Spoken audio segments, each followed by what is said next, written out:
আহা, বলো না যুবক, কতদিন হয় বলতেও পারো না ফজরের ওয়াক্ত কখন, ফজরের সূর্য কেমন, ফজরের হাসি কেমন, ফজরের বরকত কেমন। আল্লাহ তাআলা বলেন ওয়াকুরআন আল ফজর আই সালাত আল ফজর। বাকি ফজরের নামাজকে কোরআন বলা হয়, মানে ফজরের নামাজ এটার নামাজও, আর এটার নামাজটাই কোরআন। তাফসিরে লিখছে মানে হলো এই ফজরের নামাজ যেন কোরআনুল করিমের লম্বা তেলাওয়াত দিয়ে মোড়াইয়া প্যাকেটিং করিয়া ফজরের নামাজ দেওয়া হয়েছে। ফজরের নামাজ যেন কোরআন মোড়ানো, কোরআন দ্বারা প্যাকেটিং করা। এই জন্য ফজরের নামাজের তেলাওয়াত কোরআন শরীফ লম্বা হয়, লম্বা হয় না?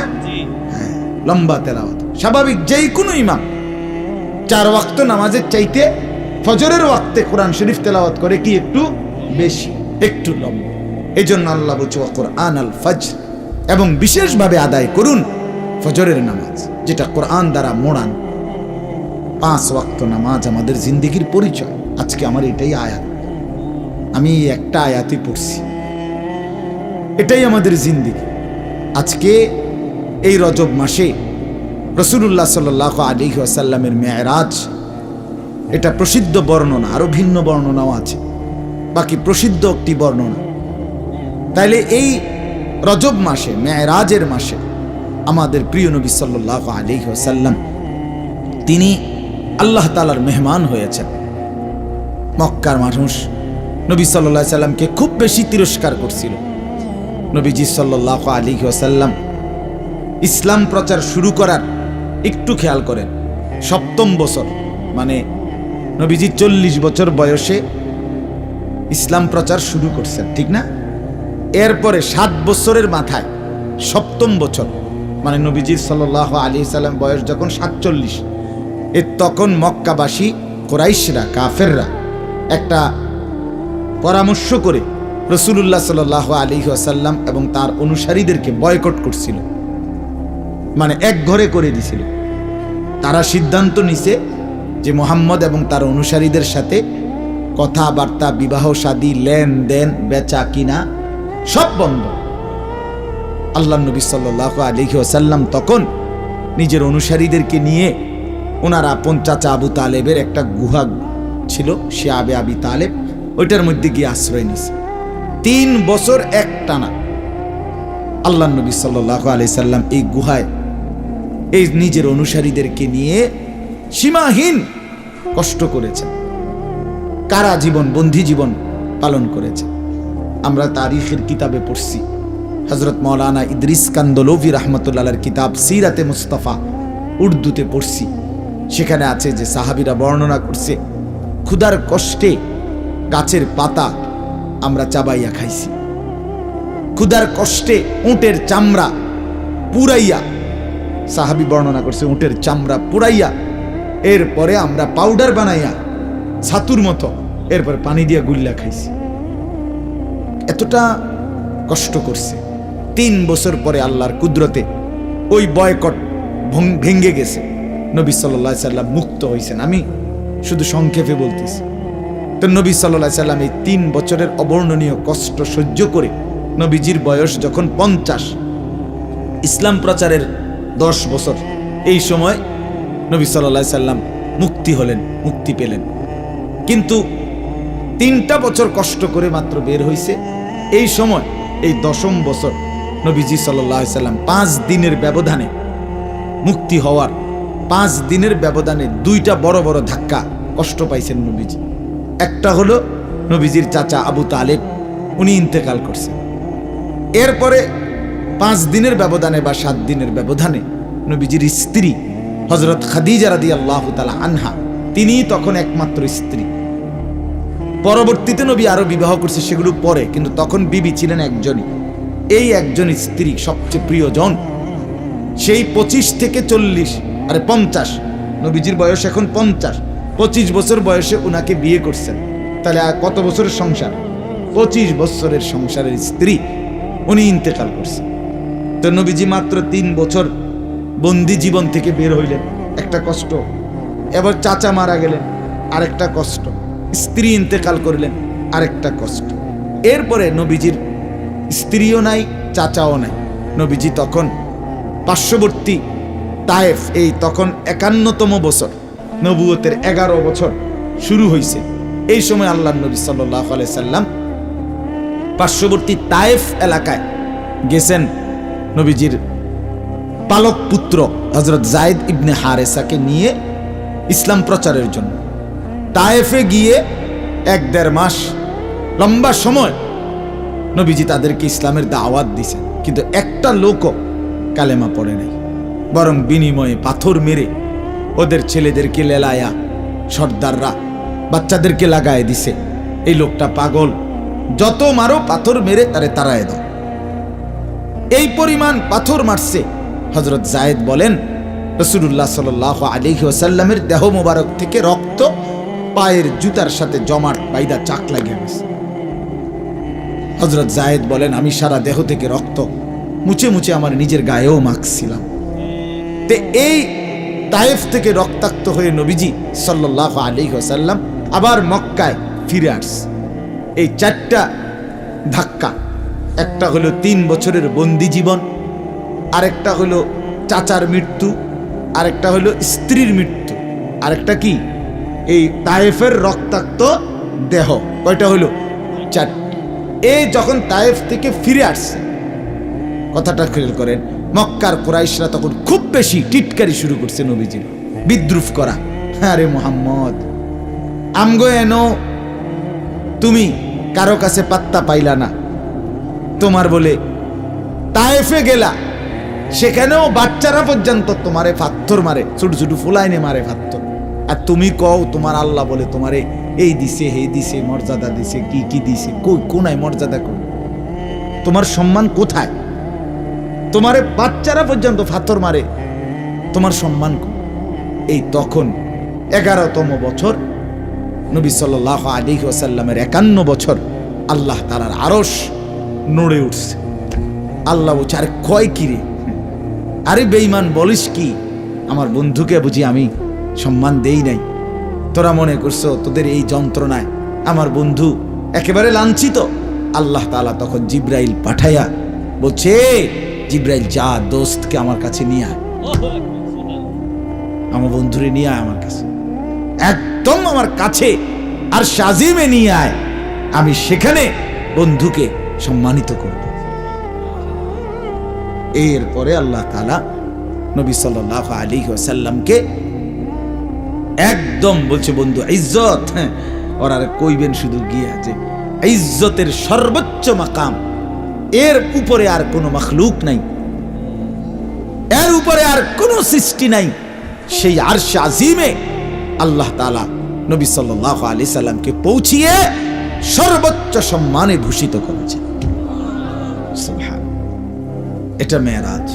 তো এই মেরাজে নিয়ে আল্লাহ তাআলা সর্বোচ্চ মাকাম আরশে আজিম, পায়ের নিচে গোটা সৃষ্টি, আল্লাহ নবী সাল্লাল্লাহু আলাইহি সাল্লামকে পাশে বসিয়ে আল্লাহ তাআলা তখন, আমার দোস্ত খেয়াল করেন, সবাই মিলে, আমিও ভাবি, আপনারাও ভাবেন, যুবক ভাই তোমরাও ভাবো, কষ্ট হচ্ছে জানি আমি, রাত গভীরে, আমারও তো ফিরতে হবে অনেক দূরে, এই বাঙ্গা রাস্তাটা দিয়া মনে হইল শরীরটা কাঁপা ওঠে, এতটা বাঙ্গা, সারাটা রাস্তা বাঙ্গা। ওই যে নতুন কাজ করতেছে, আমি সেই 3টা বাজার আগে রওনা দিছি ব্রাহ্মণবাড়িয়ার উদ্দেশ্যে, ওই বয়ানের দিকে, অনেক সময় লাগিয়া যায় যাইতে। তো বলতেছিলাম, আল্লাহ তাআলা প্রিয় নবী সাল্লাল্লাহু আলাইহি ওয়াসাল্লামকে মেরাজে এই সর্বোচ্চ সম্মান দিয়ে কাফেরদের, মুশরিকদের তিরস্কারের মোকাবেলায় ইজ্জতের চূড়ান্ত মাকামে নিয়ে আল্লাহ তাআলা পাশে বসিয়ে বললেন, বন্ধু শুনেন, আমি যাকাত এর বিধান জমিনে পাঠাবো, রোজার বিধান জিব্রাইল দিয়া জমিনে পাঠাবো, 30 পারা কোরআন জিব্রাইল দিয়া জমিনেই পাঠাচ্ছি, আমি হজ্জের বিধান জিব্রাইলকে দিয়া জমিনে পাঠাবো আপনার কাছে, আপনার যত হুকুম আহকাম ইসলামের, আমি আল্লাহ আপনার কাছে এগুলা সব জমিনে আপনি যখন থাকবেন তখন পাঠাবো। কিন্তু বন্ধু, আমার একটা স্পেশাল হাদিয়া আপনার এবং আপনার উম্মতের জন্য, সেটা আমি আপনাকে আরশে আজিমে এনে জিব্রাইলের মাধ্যমে না, বরং সশরীরে আমার নিজা কুদরতি হাতে 5 ওয়াক্ত নামাজ আপনি বন্ধুর হাতে তুলে দিয়েছেন। এটা আমি জিব্রাইল দিয়ে পাঠাবো না, এটা আমি তুলে দিই। এটা আমার একবার সর্বোচ্চ স্পেশাল গিফট, সবচেয়ে দামি হাদিয়া। রোজা পরবর্তীতে খবর পাবেন, জিব্রাইল গিয়া বলবে। যাকাত পরে খবর পাবেন। হজ, দান, সাদাকা, জিকির, তাসবিহ, তেলাওয়াত, হালাল হারাম, জায়েজ না জায়েজ, শরীয়তের সব বিধান এগুলো জমিনে পাবেন। কিন্তু এটা আমি নিজে দিলাম, এটা আমি দিলাম। অতএব প্রিয় বন্ধু, রাসূলুল্লাহ সাল্লাল্লাহু আলাইহি সাল্লাম মেরাজে গিয়ে যদি কারো খুশি লাগে তো সেটা তো তারই লাগবে যে 5 ওয়াক্ত নামাজ পড়ে। কথা বুঝেন না? নবীজির মেরাজ, নবীজির ভালোবাসা, এটা তো তার জন্য যে সেজদা করে, যে নামাজ পড়ে, সে না রাসূলুল্লাহকে মহব্বত করে। আর শুধু এই কোন বিষয়ের নাম দিয়া খিচুড়ির ডেক, বিরিয়ানির ডেক আর জিলাপির পোটলা, আর বেটা তুই তো ওইগুলোর প্রেমিক, রাসূলুল্লাহর প্রেমিক না বেটা, তো মিথ্যা ধোকা দিলে হবে নাকি? 5 ওয়াক্ত নামাজের সেজদা যার কপালে আছে সে তো নবী প্রেমিক, সে রাসূল প্রেমিক। এত বড় হাদিয়া আল্লাহ তাআলা বলেন, বন্ধু আমার হাতে দিলাম, আমি হাতে তুলে দিলাম। তাহলে চিন্তা করে দেখেন, যুবক ভাই ভেবে দেখো, মেরাজের হাদিয়া আল্লাহ তাআলা নিজের কাছে নিয়ে 5 ওয়াক্ত নামাজ দিলেন। সেই নামাজকে যদি আমরা কদর না করি তা আমাদের জীবনের আর পরিচয় আছে কি? পরিচয় আছে কি? এই আমার এই আয়াতের তরজমা শুনে আল্লাহ তাআলা বলেন, সূরা বনী ইসরাঈল, এই সূরার মধ্যেই মেরাজের আলোচনা, এই সূরার মধ্যেই এই কথাটা। সূরা বনী ইসরাঈলের 78 নম্বর আয়াত, কোরআনুল কারীমের 15 নম্বর সূরা, 17 নম্বর না 15 নম্বর পারা, 17 নম্বর সূরা, সূরা বনী ইসরাঈল। এই সূরার মধ্যেই নবীজির ইসরার বর্ণনা আছে। শুরুর আয়াত মেরাজের ঘটনা দিয়ে শুরু হয়েছে। সুবহানাল্লাযী আসরা বিআবদিহি লাইলাম মিনাল মাসজিদিল হারামি ইলাল মাসজিদিল আকসাল্লাযী বারাকনা হাওলাহু। হ্যাঁ, এইখানে আমি অনেক সময় বলি, এই আয়াত পড়লে মেরাজের ওয়াজ যারা করে এই আয়াত দিয়ে, তারা তাবলীগরে অস্বীকার করে কেন?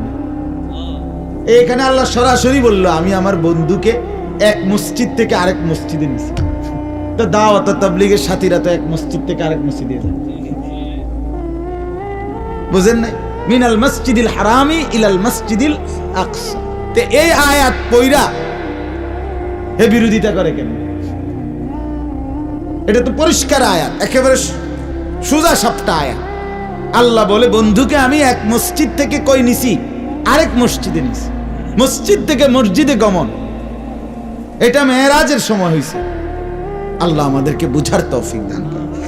চলেন, তো এই সূরাতে আল্লাহ তাআলা বলেন, আকিমিস সালাতা, বন্ধু আপনি আপনার অনুসারীদেরকে নিয়ে নামাজ আদায় করুন। লিদুলুকিশ শামসি ইলা গাসাকিল লাইল, সূর্য যখন পশ্চিম দিকে হেলে যায় তার পরবর্তী নামাজ থেকে শুরু করে রাত্র যখন পূর্ণভাবে শুরু হয় সেই পর্যন্ত। অর্থাৎ সূর্য পশ্চিম দিকে হেলে গেলে যেই নামাজের ওয়াক্ত শুরু হয় সেটাকে বলে জোহর। কোন নামাজ? এরপরে হলো আসর, এরপরে মাগরিব। আর রাত্র যখন পূর্ণভাবে শুরু হয়, ওই ছেলে কথা বলো না, কথা বলো, তোমার অসুবিধা হলে জায়গা বাইরে কথা কর, শতবদ্ধ করো না। তো এরপরে জোহর, আসর, মাগরিব, এশা। ইলা গাসাকিল লাইল অর্থ হলো রাত্র যখন পূর্ণভাবে শুরু হয়। সন্ধ্যার পরে কিছুক্ষণ আকাশে লাল চিহ্ন থাকে, সাদা চিহ্ন থাকে সন্ধ্যায়। এর কিছুক্ষণ পরে একদম কালো অন্ধকারে পূর্ণ যখন ঢেকে যায় তখন এশার ওয়াক্ত হয়। তো আল্লাহ তাআলা বলেন, রাত্র যখন পূর্ণভাবে শুরু হয় ওই পর্যন্ত নামাজ আদায় করো। তাহলে কয় ওয়াক্ত হইল? 4 ওয়াক্ত, জোহর, আসর, মাগরিব, এশা। বলেন না কয় ওয়াক্ত? কি কি কোন? হ্যাঁ। আর এরপরে আল্লাহ বলেন, আল্লাহ তাআলার বলার ঢং দেখেন, সুবহানাল্লাহ।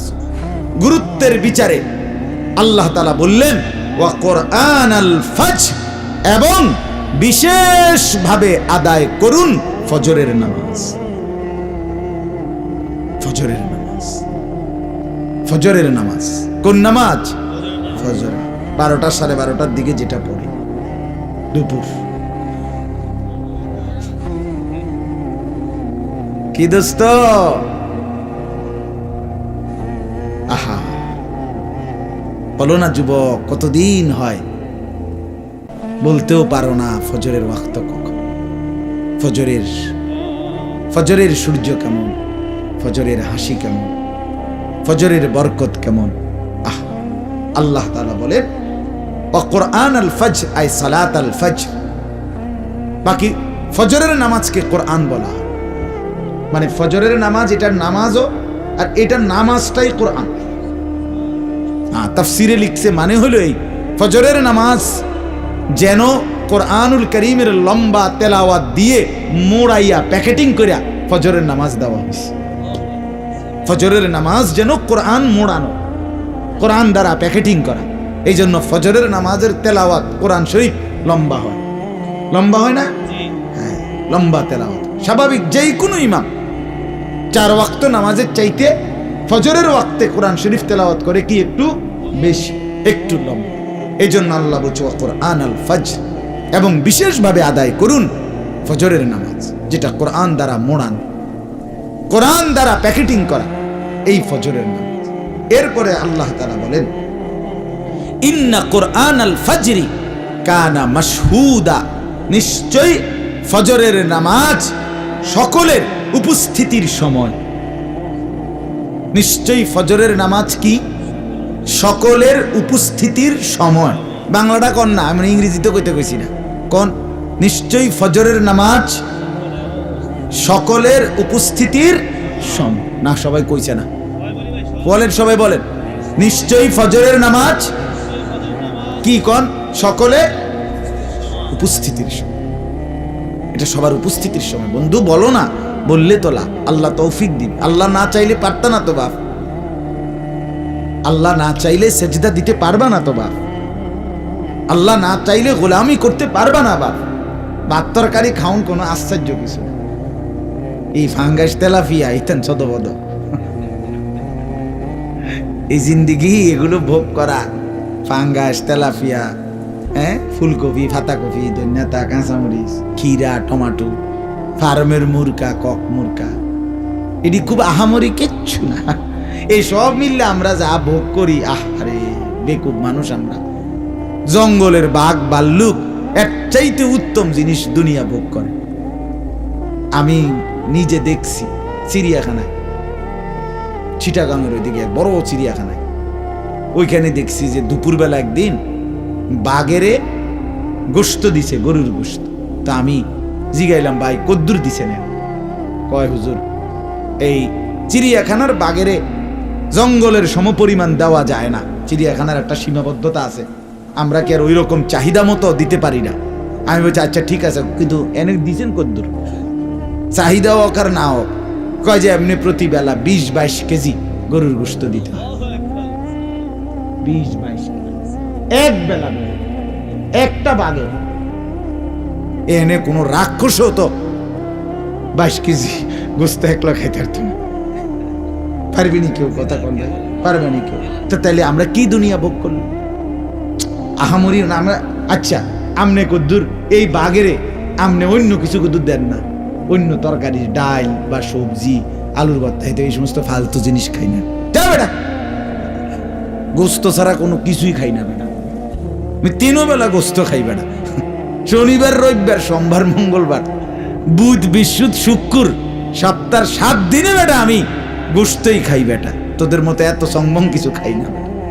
তাহলে দুনিয়া আমরা কি ভোগ করি বলেন? আহামরি কিছু ভোগ করছি আমরা দুনিয়া?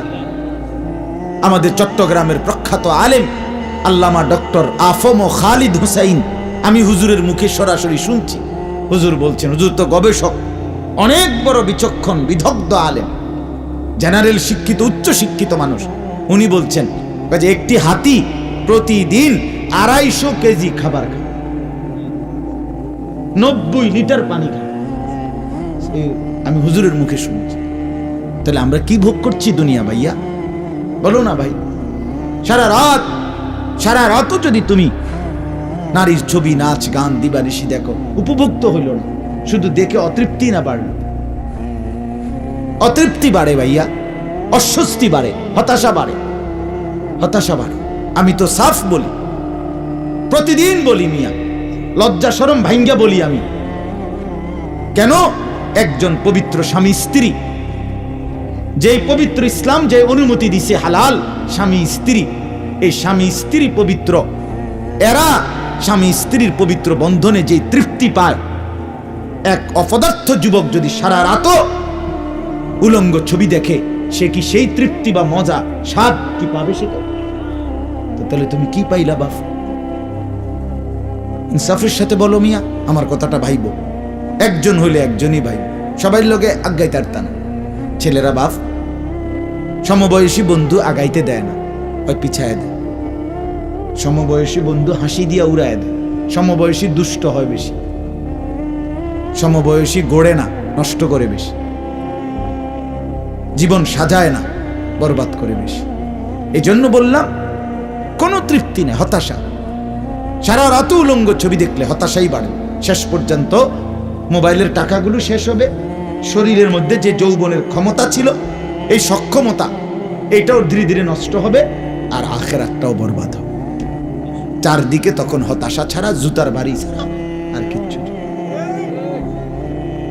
আর জুতার শেষ পর্যন্ত ওই যে লাল পোস্টারওয়ালা হার্বাল কোম্পানির ওষুধ ছাড়া আর এই হার্বাল কোম্পানির ওষুধ দেন না, পোস্টার লাগায় দেন, 30 টাকা করে লাগায়, মনে হয় যেন দেশে দুর্ভিক্ষ লাগছে, মহামারী লাগছে মনে হয়।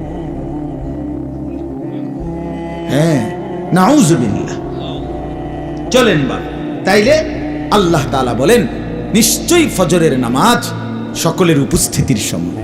এখন আসেন, আমার এই কথাটা আমি শেষ করতে চাই এই কথার উপরে, যে এখানে আল্লাহ তাআলা সরাসরি আমাদেরকে বলছেন 5 ওয়াক্ত নামাজ পড়তে। কয় ওয়াক্ত? 5 ওয়াক্ত, বিশেষভাবে ফজরের নামাজ।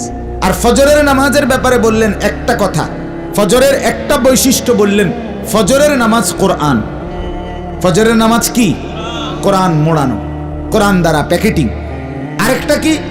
নিশ্চয়ই ফজরের নামাজ সকলের উপস্থিতির সময়। এ কথার মানে কি? এ কথার মানে হলো হাদিসের মধ্যে আছে, আল্লাহ নবী সাল্লাল্লাহু আলাইহি ওয়াসাল্লাম বলেন, কথাটা খেয়াল করো ভাই, বাবা আপনারাও খেয়াল করেন। আল্লাহ নবী সাল্লাল্লাহু আলাইহি সাল্লাম বলেন, সারা রাত আল্লাহর এই জমিনে কোটি কোটি ফেরেশতা পাহারাদারি করে, মানুষের বিভিন্ন সেবায় আল্লাহ তাআলার পক্ষ থেকে নিয়োগ, সারা রাত এই জমিনে পাহারাদারি করে কোটি কোটি ফেরেশতা। সকালবেলা ফজরের ওয়াক্তে এদের ডিউটি শেষ হয়, এরা আসমানে ফিরে যায়, নতুন আরেক টিম ফেরেশতা, আরেক গ্রুপ, তারা সারা দিন ডিউটি করবার জন্য নতুন গ্রুপ আবার আসমান থেকে ফজরের ওয়াক্তে নেমে আসে। কথা বুঝছেন তো? আল্লাহ নবী সাল্লাল্লাহু আলাইহি সাল্লাম বলেন, এই রাত্রিবেলা সারা রাত পাহারাদারি করছে যেই ফেরেশতারা, এরা যাওয়ার সময় ফজরের নামাজ পড়ে এরপরে যায়। আর সারা দিন যারা ডিউটি করবে তারাও আইসা ফজরের নামাজে শামিল হয়। এজন্য নবীজি বলছেন, রাত্রির ফেরেশতা, দিনের ফেরেশতা আর মুমিন বান্দা সবাই একত্রে ফজরের নামাজে উপস্থিত হয়। এজন্য ফজরের নামাজ সকলের উপস্থিতি, কানা মাশহুদা, সবার উপস্থিতিটা। এজন্য এখন আসেন, আমরা কিতাবে পড়ছি সারা রাত যে ফেরেশতারা জমিনে মানুষের ডিউটি করলো, এই ফেরেশতারা ফজর পড়ে যায়। সারা দিন যারা ডিউটি করবে তারা ফজরে আইসা শামিল হয়। এই দোনো ফেরেশতা, এক গ্রুপ যাচ্ছে, এক গ্রুপ আসছে। যাওয়ার সময় যখন দেখে এই লোকটা ফজরের নামাজে আসলো না, খোদার কসম, এই ফেরেশতারা, যাওয়ার ফেরেশতারা বলে, তোর উপরে আল্লাহর লানত, সারাটা রাত তোকে ডিউটি করলাম, তুই মালিকের সেজদা দিতে আসলি। আর ওই যেই ফেরেশতারা ডিউটি করতে আসছে, কসম আল্লাহ, ওরাও বলে তোর উপরে আল্লাহর লানত, তোরে কি ডিউটি করতে আসলাম, তুই তো মালিকের সেজদাই দিলি না। এই জন্য ফজরের ওয়াক্তে যে অনুপস্থিত, ফজর পড়ে না, তার উপরে সারা রাতের ফেরেশতারও অভিশাপ, সারা দিনের ফেরেশতারও অভিশাপ। লানত মিয়া, একটু হিম্মত করলে পারবা ভাইয়া, সবাই পারবে। যুবক ভাই, নষ্ট করে দিও ওরা জীবনটা, এই যৌবন আর ফিরবে না দোস্ত। তুমি আর পিছনের দিকে যাইতে পারতাম। হায়াত ওয়ান ওয়ে রোড, মনে রাখতে হবে, হায়াত ওয়ান ওয়ে মানে এটা শুধু সামনের দিকে আগায়। ওয়ান ওয়ে রোড মানে হলো যে রোড দিয়ে শুধু সামনের দিকে যাওয়া যায়, এটা দিয়েই আবার পিছনের দিকে আইন যায় না। পিছেতে হইলো এই রোড, পিছাইতে হইলে ইউটার্ন লইতে হইব, মানে হেদিক দিয়ে আইতে হইব। কথা বুঝেন না? এটারে কয় ওয়ান ওয়ে রোড, হায়াত ওয়ান ওয়ে। মানে আমি আপনি এখন প্রত্যেকেই কোন দিকে যাচ্ছি? কবরের দিকে, পিছনের দিকে, মানে গত সপ্তাহের দিকে আমরা আর ফেরত যাইতে পারো? কথা বুঝেন নাই? গত বিশুদ্ধবারের কাছে যাইতে পারো? আর গতকালকের কাছে আমরা আর কোনোদিন যাইতে পারবো না। এই হায়াত হেদিকে যায় না, হায়াত সামনে যায়, ইউটার্ন করে না, শুধুই ওয়ান ওয়ে। অর্থাৎ যুবক ভাই, আগামীতে তুমি হয় বৃদ্ধ হবা, নয় কবরে যাবে। বুড়া বাবা আমনে হয় আটটু হায়াত পাইবেন, আর নলে মরে যাবেন, খালাস। অতএব কদর করে, 5 ওয়াক্ত নামাজ কদর করে, ফজরের নামাজ কদর করে। এটা মেয়েরাজের সবক। আমি এই জন্য ওই বলে মেয়েরাজের ওয়াজ করলাম, এটাই ওয়াজ। 5 ওয়াক্ত নামাজ, 5 ওয়াক্ত নামাজ, ফজরের নামাজ, ফজরের নামাজ। একটু হিম্মত করলে, সাহস করলে, একটু শক্তি সাহস রাখলে, শরীরটা পবিত্র রাখলে। যুবকদের জন্য সবচেয়ে বড় বিষয় হলো, তুমি টয়লেট পেপার ব্যবহার করো, পেশাব করে পানি ব্যবহার করো, শরীর পবিত্র থাকবে। কসম আল্লাহ, আমি পরীক্ষিত, আমি বললাম অল্প সময়ের ভিতরেই তোমার কাছে সারাক্ষণ প্রত্যেক দিন 5 ওয়াক্ত নামাজ পড়তে মন চাইবে। মূল নামাজ পড়তে মন না চাওয়ার একটা মূল কারণ হলো শরীর নাপাক। যার শরীর নাপাক তার কাছে রহমতের ফেরেশতা আসে না, শয়তান থাকে তার লগে। আর শয়তান 24 ঘন্টা ফাইন্নাহু ইয়া'মুরু বিল ফাহশাই ওয়াল মুনকার। কোরআনে আল্লাহ বলছে শয়তান সারাক্ষণ অশ্লীলতা এবং গুনার কাজের আদেশ করে। এই জন্য সারাক্ষণ বেড়ি চাইতে মনে করে, কারণ শরীর নাপাক যে। সারাক্ষণ নাচ গান দেখতে মন চায়, সারাক্ষণ একে টানা দিয়া লাইছে, মানে মোবাইল টিপতে টিপতে হেতের আর ভাল লাগের না, এরপর আমি টানা দিই। কিতা করবা, কাম নাই যে, এই মোবাইল টিপতে টিপতে টানা দিয়া লাগে। আড্ডা দিতে দিতে শেষ। এ বুট খাইতে আছে 1 ঘন্টা লাগাইয়া। কিরে বেটা, তোর 10 টাকার বুটে যদি খাস তুই 1 ঘন্টা লাগাইয়া, 100 টাকার বুট খাইতে তো তোর 1 সপ্তাহ লাগবে। মানে খামখেয়ালি জিন্দিগি, আকামলা জিন্দিগি, অপদার্থ জিন্দিগি। আল্লাহ আমাদেরকে মাফ করে দেন। আমরা আজকে ইনশাআল্লাহ এই রজব মাসে মেরাজের সবক নিলাম, 5 ওয়াক্ত নামাজ। কি বলেন ইনশাআল্লাহ? যুবক ভাই বলো না ইনশাআল্লাহ? নওজোয়ান বলো, হিম্মত করো ইনশাআল্লাহ। বিশেষ করে কোন নামাজ? ফজরের নামাজ। আজীব কথা শুনেন হানিফ ভাই, গতকালকে আমি রাত্রে সন্দ্বীপ মাহফিলে ছিলাম, চট্টগ্রাম সন্দ্বীপ। হ্যাঁ সন্দ্বীপ, ওইখানে এই মানে স্পিড বোট দিয়া সাগর পার হইয়া যাইতে হয়। তা আমি যেখানে মাহফিলের দ্বিতীয় মাহফিল ছিল যেখানে, ওইখানে অনেক ভরপুর মানুষ। তো সেখানে 3-4 জন ছেলে, ইয়াং ছেলে, ওরা আমার সাথে দেখা করছে। ওরা বলছে হুজুর আমরা একটা এলাকায় একটা আয়োজন করতেছি, কি ফজর ক্যাম্পেইন এটার নাম। অর্থাৎ আমরা 4-5 জন যুবক ফজরের নামাজের জন্য আমরা ফজরের আধা ঘন্টা আগে ওয়ার্কিং করি, মানে এলাকায় মহল্লার ঘরে ঘরে সামনে হাঁটি, আমাদের সমবয়সীদেরকে ডাকি। আমরা এটা উদ্যোগ নিলাম আলহামদুলিল্লাহ। যে এখন 1-2 মাসের ব্যবধানে, 2-4 মাসের ভিতরে 300-400 যুবক ফজরের নামাজ, ফজর ক্যাম্পেইন। খুব সুন্দর না? আমি এত উৎসাহ দিলাম, হেরা ওরে আসছে হুজুর, কয় আমরা ফজরের সবচেয়ে বেশি ওয়াজ আপনার কাছে শুনছি, আপনার লোক আলাদা দেখা করতে পারছি। এই জন্য বাপ আমরা অনুরোধ করি, তোমরা আগায় আসলে ইসলামের উপকার, নষ্ট হইও না, নষ্ট হইয়া যায়ও না বাপ। নষ্ট হইয়া গেলে নিজেরই বরবাদ করে দিলা। তুমি ভালো হইলে, নামাজি হইলে, চরিত্রবান হইলে ইনশাআল্লাহ তোমার নিজেরও ফায়দা হবে, ইসলামেরও অনেক বড় উপকার হবে। আগামী দিনে ইসলামের জন্য অনেক বেশি যুবকের দরকার, নওজোয়ানের দরকার।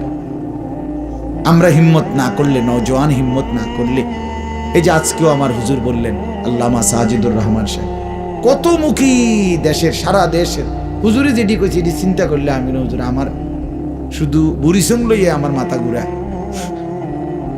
মানে আমি যে উপজেলার বিভিন্ন মুখী অসুবিধা শুনলে, আমাদের কওমি মাদ্রাসা সংগঠনের সেক্রেটারি আমি, আমাদের উপজেলা একজন, আমার এমনি মাথা ঘুরে। আর আমনে তো সারা দেশ না সারা পৃথিবী চিন্তা করেন, আপনার মাথা যে জাগাত আছে। হাজি অনেক মুখী অসুবিধা, ইসলামের বিরুদ্ধে চতুর্মুখী ষড়যন্ত্র ভাই। অতএব ছেলেরা, তোমরা যদি আগায় আসো, ইনশাআল্লাহ ইসলামের উপকার হবে। এই জন্য আজকে অনুরোধ করলাম, আমরা 5 ওয়াক্ত নামাজ পড়বো ইনশাআল্লাহ। করবো তো ইনশাআল্লাহ। প্রিয় নবী সাল্লাল্লাহু আলাইহি সাল্লামের আখিরি ওসিয়ত নামাজ। নবীজি শেষ নামাজের কথা বলতে বলতে দুনিয়া থেকে বিদায় নিছেন। নবীজি শেষ উম্মতকে ফজরের নামাজ, সোমবার দিন ফজরের নামাজে নবীজি সাহাবীদেরকে শেষ দেখছেন, এরপরে জোহরের আগে ইন্তেকাল করছেন। এটাই কিতাবে আছে। রবিউল আউয়াল মাসের সোমবার দিন ফজরের নামাজে নবী সাহাবীদেরকে সবাইকে দেখছেন, জোহরের নামাজ আর দেখেন নাই, এর আগে ইন্তেকাল করছেন আল্লাহর নবী সাল্লাল্লাহু আলাইহি ওয়াসাল্লাম। এজন্য আমরা 5 ওয়াক্ত নামাজ, হযরত ওমর রাদিয়াল্লাহু তাআলা আনহু মসজিদের মিম্বরে উনাকে ছুরি দিয়ে ঘাই দিছিল ফজরের ওয়াক্তে। উনি ফজরের নামাজের ওয়াক্তে রক্তাক্ত শরীর নিয়ে এক পাশে পড়ে যাচ্ছিলেন। সাহাবীদেরকে ডেকে আব্দুর রহমান ইবনে আউফকে বলছে, আব্দুর রহমান, আগে ফজরের নামাজ আদায় করো, এরপরে আমাকে ধুইরো। হযরত ওমর কাঁটা মুরগির মতো তড়ফাইছেন, সাহাবীরা আগে নামাজ পড়ছে। হযরতে খুবাইব ইবনে আদি, নবীর এক সাহাবীকে মক্কার কাফেররা ফাঁসিতে ঝুলাইছিল। এই ফাঁসিতে ঝুলাইবার আগে তানঈম নামক জায়গায়, ওই যে আয়েশা মসজিদ যেখানে, এইখানে এই উনারে বলছিল, খুবাইব, তোমার জীবনের শেষ ফাঁসির পূর্বে আশা কি? উনি বলছে 2 রাকাত নামাজ পড়তে চাই। খুলে দিছে রশি। উনি 2 রাকাত নামাজ পড়ে সালাম ফিরাইয়া আল্লাহকে বলছে, মাওলা, আমার আর কোনো পরোয়া নাই, আমি আপনাকে সেজদা করে মরছি, আমার আর কোনো চিন্তা নেই। ফালাস্তু বালি হিনা উকতালু মুসলিমান। ইমামে হুসাইন, এই শেষ কথা হলো সাইয়্যিদুনা ইমাম হুসাইন রাদিয়াল্লাহু তাআলা আনহুর আহলে বাইত পরিবারের সমস্ত পুরুষরা যখন কারবালার প্রান্তরে শহীদ হয়ে গেছে, আর একা তিনি যুদ্ধের ময়দানে যখন দাঁড়াইছেন কারবালার মাঠে, তখন জোহরের ওয়াক্ত হয়েছিল। এই জোহরের ওয়াক্তে হযরত ইমামে হুসাইন ওই প্রতিপক্ষের দিকে তাকাইয়া বলছিল, আমারে জোহরের নামাজটুকু পড়তে দাও, আমি নামাজ পড়ব, এরপরে আবার যুদ্ধ হবে। কিন্তু শিমার জিল জাউশান, এই শিমার যারে বলে না, এই বেঈমান, এই অপদার্থ হযরত ইমামে হুসাইনের দিকে তাকাইয়া দূর থেকে বলছে, হুসাইন, তোকে জোহরের নামাজ পড়তে দেয়া হবে না, তার আগেই তোর কল্লা শরীর থেকে আলাদা করা হবে। হযরত ইমাম হুসাইন বলছেন, আমরা কিতাবে পড়ছি, ইমামে হুসাইন বলছেন, শিমার, আমি তো জীবন দেওয়ার জন্যই আসছি, আমি শহীদ হব বলেই তো এখানে আসছি বেটা, জীবন ফিরায় নেওয়ার জন্য আসি নাই, শাহাদাত বরণ করব এই নিয়ত নিয়েই আসছি, দাঁড়াইছি, কিন্তু তার আগে আমি আমার মালিকের সেজদা করব। এ কথা বলে নিয়ত বাইধা ফেলছে। এবার তোর ইচ্ছা মন চাই তুই এখনই হত্যা কর, নয়তো পরে হত্যা কর, বাকি আমি আমার সেজদা দিয়েই যাব। ইমামে হুসাইন সেজদা দিছেন, জোহরের নামাজ আদায় করছে। যুবক ভাই, অতএব শুধু শুধু নামকেও অস্ত্রের ভালোবাসা, শুধু বিরিয়ানি খিচুড়ি, শুধু এই নামকেও অস্ত্রের ভালোবাসা না বন্ধু, অনুসরণের মাধ্যমে ভালোবাসতে হবে, অনুসরণের মাধ্যমে। আল্লাহ তাআলা আমাদের প্রত্যেককে তৌফিক দেন। আজকের মাহফিল আল্লাহ তাআলা কবুল করেন, আপনাদের এই সমস্ত আয়োজনে আল্লাহ বরকত দান করেন। আমরা পড়বো তো ইনশাআল্লাহ। যুবক ছেলে তোমরা বলো নিয়ত করে, নওজোয়ান হাত উঠে কও, আল্লাহ তৌফিক দান করেন। আলহামদুলিল্লাহ, মাওলায়ে কারীম আপনি মাফ করে দেন, আল্লাহ আপনি মাফ করে দেন। রাত অনেক গভীর মাওলা, অনেক গভীর রাত, আপনি দেখছেন মাওলা, অল্প কয়েকজন নাফরমান গোলাম, আপনি মাফ করে দেন। আযাব দিলে আপনার কোনো লাভ নাই, মাফ করে দিলে আপনার কোনো ক্ষতি নাই। আল্লাহ আপনি মাফ করে দেন, মাফ করে দেন, মাফ করে দেন। দেন মাওলা, ছেলেগুলোকে মাফ করে দেন। ওরা বোঝে নাই মাওলা, ওরা পেছনের জিন্দেগি বোঝে নাই। এখন সেজদা করবে বলেছে, আপনি তৌফিক দেন, আপনি দিল পরিষ্কার করে দেন, আপনি চেহারা সুন্দর করে দেন, আপনি চুল সুন্দর করে দেন, আপনি আখলাক সুন্দর করে দেন। দেন না মাওলা, ছেলেগুলোকে ফিরায়া দেন, ফিরায়া দেন। নষ্ট হতে দিয়েন না মাওলা, বরবাদ হতে দিয়েন না মাওলা। আমার বাবা চাচা মুরব্বীদেরকে হায়াত দারাজ করেন, আরো বেশি নেক আমলের তৌফিক দেন। সমস্ত কবরবাসীদেরকে মাফ করে দেন, কিয়ামত পর্যন্ত কবরের আযাব মাফ করে দেন। পর্দার আড়ালের মা বোনদেরকে পর্দা পুশিদা দান করে, নিজের ইজ্জত নিজের সতীত্বের কদর বুঝবার তৌফিক দান করে। 5 ওয়াক্ত নামাজ আমাদের প্রত্যেককে পড়ার তৌফিক দেন, ফজরের নামাজ পড়ার তৌফিক দেন। আল্লাহ গোলামির সেজদা যেন করে মরতে পারি তৌফিক দেন। শেষ নিঃশ্বাসটাও সেজদার সাথে যেন হয় মাওলা। আল্লাহ জিন্দেগীর শেষ ওয়াক্ত নামাজ যেন জামাতের সাথে আদায় করতে পারি মাওলা, আপনি তৌফিক দেন। আল্লাহ আজকের এই মাহফিল কবুল করেন। যে যেভাবে অংশগ্রহণ করেছে, দোয়া চেয়েছে, যার যত নেক মাকসাদ আপনি পূরণ করে দেন। অসুস্থ বিমারি যারা শিফা করে দেন। কামাই রুজিতে প্রত্যেকের হালাল বরকত দান করেন। প্রবাসে যারা সহি সালামতে নিরাপদে রাখেন, আল্লাহ আমাদের সবাইকে কবুল আর মনসুর করেন। রব্বির হামহুমা কামা রব্বায়ানি সগীরা। সুবহান রাব্বিকা রব্বিল ইজ্জাতি আম্মা ইয়াসিফুন। সালামুন আলাল মুরসালিন। আলহামদুলিল্লাহি রাব্বিল আলামিন।